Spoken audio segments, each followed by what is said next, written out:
प्रिय मित्रों, प्यारे अभिभावकों, आज का यह वीडियो उन लोगों के लिए जिनके बच्चों ने अभी अभी फर्स्ट टर्म का पेपर दिया है। उनमें से जो बच्चे 12th क्लास के हैं, जो बच्चे 10th क्लास के हैं और जो बच्चे 11th क्लास के हैं, 11वीं 12वीं 10वीं, कुछ हद तक 9वीं के बच्चे जिन्होंने अभी फर्स्ट टर्म का पेपर दिया है। वो अध्यापक भी इन बात को थोड़ा समझें, प्रशासनिक लोग भी समझें थोड़ा सा। देखिए, इस वर्ष की इस फर्स्ट टर्म के अंदर एक बदलाव रहा है और वो बदलाव ये रहा है, साधारणतया आपका फर्स्ट टर्म जो है वो अक्टूबर के महीने में दिवाली से पहले, दशहरा से पहले लगभग समाप्त हो जाता है। इस वर्ष भी पढ़ाई तो आपने शुरू करी उसी तरह अप्रैल में या उसके पहले आसपास, लेकिन आपका जो फर्स्ट टर्म है ये खिंच गया दिसंबर तक। कुछ बोर्ड की भी कमियां थी, कुछ आप ये भी कह सकते हैं कि ऑनलाइन क्लासेस थी, रिमोट एरियाज में लोगों के पास फैसिलिटी नहीं थी। कारण होंगे बहुत से, सही कारण भी होंगे, जेन्युइन भी होंगे, मैं उसको नहीं नकार रहा, लेकिन मैं जिस बात को कहना चाहता हूं विशेषतः अभिभावकों और अध्यापकों से, आपका बच्चा अब ये एक फर्स्ट टर्म का पेपर दे चुका है। आपके दिमाग में ये जरूर होगा कि बच्चा अब फाइनल टर्म की तैयारी करे, उस पर कैसे पढ़ेगा। तो जरा विश्लेषण करते हैं जिन बच्चों ने अभी पेपर दिया है। यदि आपके पास आपके विद्यार्थी ने, आपके बच्चे ने पेपर दिया है, तो संभावनाएं ये हैं, या तो वो पेपर उसने ठीक अच्छे अपनी अपेक्षाओं के लिहाज से या आपकी अपेक्षाओं पर खरा उतर के किया है या नहीं किया। दो ही चीजें होंगी, जिनमें से अधिकांश लोगों के लिए यह सत्य है कि अपनी अपेक्षाओं पर खरे नहीं उतरे हैं बच्चे। अगर तो उतर गए हैं, फिर आपको कुछ नहीं सोचना, बच्चे को चलने दीजिए आराम से।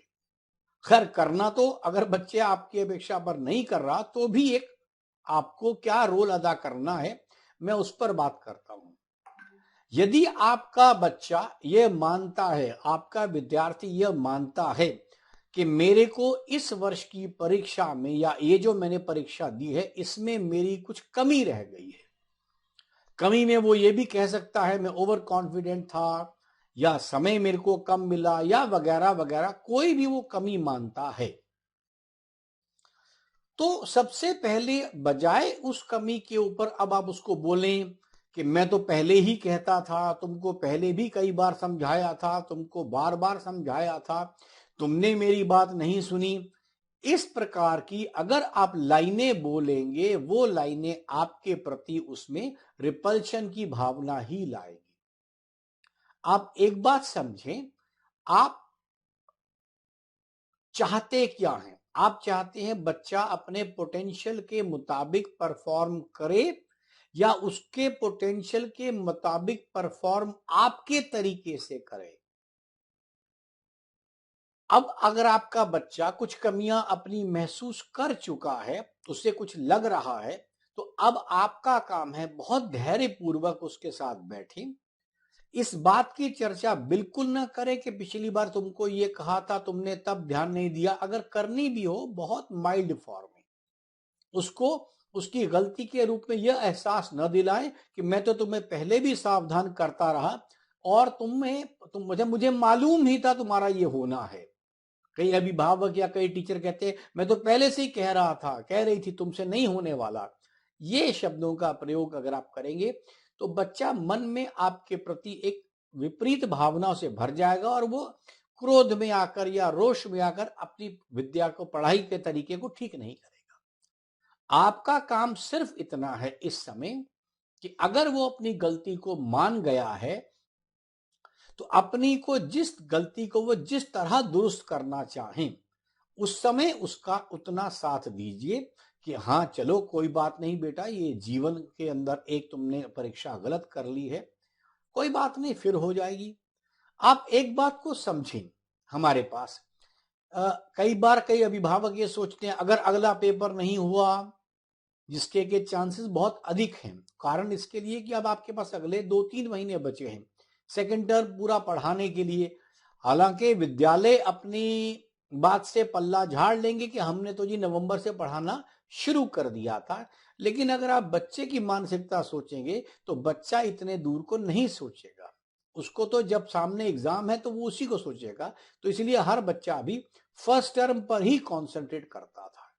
अब सेकेंड टर्म आ गया है, उस पर उसने कॉन्सेंट्रेट करना है। जो भी, यदि आप उसको ये कहेंगे, अब ये देखिए समय आपके पास 2 से 3 महीने का बचा सेकेंड टर्म का। यदि सेकेंड टर्म पहली बात होता है और लगभग उसी समय पर हो जाता है जिस समय वो होना चाहिए था। हालांकि मुझे व्यक्तिगत रूप से इसकी संभावनाएं कम आ रही हैं, और जो अब ओमिक्रॉन के लिए बातें की जा रही हैं, मुझे लगता नहीं कि बहुत आसानी से वो पेपर किया जाएगा। परंतु फिर भी यदि किया जाता है तो हमारा रोल इतना रहता है, हम बच्चे को उसकी गलतियों को, जो उनको वो मान चुका है, जिस तरीके से वो ठीक करना चाहता है, सबसे पहले उसे समय दें उन गलतियों को उसी प्रकार से ठीक करने का। क्योंकि जो बच्चा अपनी गलती को, अपनी त्रुटियों को समझेगा और उसी प्रकार से उसको ठीक करने की कोशिश करेगा और उसमें आपका सहयोग मिलेगा, तो उसके पास उसका मनोबल 2 तरीके से बढ़ेगा। एक तो मेरी गलती हुई और मेरे परिवार वालों ने या अभिभावकों ने या अध्यापकों ने मुझे उस पर नीचा नहीं दिखाया। देखिए, एक बच्चा पेपर खराब करके आता है, गलत नंबर लेके घर आता है, तो उस समय वो एक मन में विचार लेकर आता है कि आज मैं घर पहुंचूंगा, नंबर बताऊंगा, मुझे डांट पड़ेगी और मुझे इसको एक कान से सुन के दूसरे कान से निकालना है। आप यकीन मानिए उस समय आप जो भी उसको बातें कहते हैं इस रूप में, मैंने तुम्हें ये कहा था, तुमने नहीं किया था, फला दिन भी तुमको मैंने बताया था, तुम नहीं समझे थे, ये सारी बातें आपकी तरफ से कही हुई बातें एफर्टलेस हैं। बच्चे की आगे बढ़ने में वो बिल्कुल भी योगदान नहीं देंगे, बल्कि नेगेटिव इफेक्ट, नकारात्मक इफेक्ट ज्यादा करेंगे। जब वो बच्चा घर में नंबर कम लेकर आपके पास आए, मेरे पास नंबर कम आए हैं, आप सिंपल पूछिए बेटा क्या हुआ था, अब ये सोच के पिछली बात बताओ, और वो बताएगा आपको पापा ये गलती रह गई थी, मम्मा ये गलती रह गई, तो आप उसको स्वीकार करें, चलो बेटा जो हो गया सो हो गया, अब आगे की नई सोच रखो, आगे क्या करना है, इसमें हम तुम्हारा क्या सहयोग दे सकते हैं, तुम करो। हाँ, और जब वो माने कि मेरे ये काम होने हैं, अब धीरे धीरे, अब आपके पास समय है, आप उसको धीरे धीरे उन कामों में प्रेरित करें, उसके साथ लगें। यदि आपका कुछ सुझाव भी है तो थोड़ा उसको अपने गति पे चलने दीजिए, उसके बाद धीरे से सुझाव दे दें। आप बच्चों की डेवलपमेंट में एक बात अच्छी तरह समझ लें कि 10-12 साल की उम्र तक, और कुछ मनोवैज्ञानिक तो इसे 7-8 वर्ष ही मानते हैं, बच्चा आपके प्रति कुछ धारणाएं, बाकी समाज के प्रति कुछ धारणाएं बना चुका है। तो इस समय आप चाहें आप उसको मोल्ड करेंगे उन धारणाओं से, बहुत आसान नहीं है। इस समय तो आपके पास एक ही चीज है, वो आप पर इतना ट्रस्ट शुरू करे कि जो आप कह रहे हैं वो उसके लिए सर्वोपरि है। लेकिन अगर आप समझते हैं आप इस अथॉरिटेटिव बात से करना चाहते हैं, क्योंकि मैं तुम्हारा पिता हूं, क्योंकि मैं तुम्हारी माता हूं, तुम्हें मेरा कहना मानना पड़ेगा, हम भी अपने समय पर मानते थे अपने माँ बाप का कहना, तो देखिए आपको आपके बच्चे से दूर करने में कोई नहीं रोक पाएगा। इसलिए मेरी विनती है समस्त अभिभावकों से, जो घरों में बुजुर्ग दादा दादी नाना नानी हैं, वह भी इसका एक पार्ट बने, और जो बच्चा अपनी गलती को, कमी को महसूस कर चुका है और उससे सुधरना चाहता है कि आगे मैं ये नहीं करूंगा, तो आप बिल्कुल चिंता ना करें, धीरे धीरे उसके साथ लगे। कुछ लोग इस पर यूं हताश हो जाते हैं कि फर्स्ट टर्म तो निकल गया, ये 12th का फर्स्ट टर्म था, बड़ा महत्वपूर्ण था। देखिए, एक बात याद रखें, शिक्षा के माध्यम से आप बच्चे को सिखाना क्या चाहते हैं? आप उसको डॉक्टर या इंजीनियर बनाना चाहते हैं, जो अधिकांश लोगों की ख्वाहिशें हैं, या कुछ और बनाना चाहते हैं? ये ख्वाहिशें अपनी अपने तक रखें, ये बहुत अच्छा अधिक नहीं है बच्चों पर इसका प्रभाव डालना।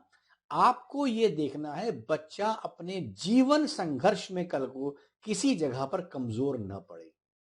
अगर वो मानसिक रूप से एक सकारात्मक विचार लेते हुए अपने प्रति, अपने परिवार के प्रति, समाज के प्रति, राष्ट्र के प्रति अच्छी भावना रख लेता है, तो आप चिंता न करें, 2 नंबर कम भी आ जाएंगे। बहुत हाईली एजुकेटेड इंस्टीट्यूट से अगर उसने इंजीनियरिंग नहीं भी करी, थोड़ी 19-21 से कर ली, थोड़ा कम डॉक्टर बन गया, कोई फर्क नहीं पड़ता। आप समाज को एक जिम्मेदार व्यक्ति देकर जा रहे हैं, आपको इसी में संतुष्टि होनी चाहिए। इसलिए अगर बच्चे की गलतियों का आप अधिक बताएंगे तो बच्चा अपने आप में समय आने पर डिमोरलाइज होना शुरू होगा, जो कि बच्चे के लिए अच्छी बात नहीं है। मुझे आशा है मेरी इन बातों से कुछ अभिभावकों को, कुछ अध्यापकों को कुछ सोचने में मदद मिले और वो इस पर कुछ कार्य करें। मुझे बहुत अधिक प्रसन्नता होगी। धन्यवाद।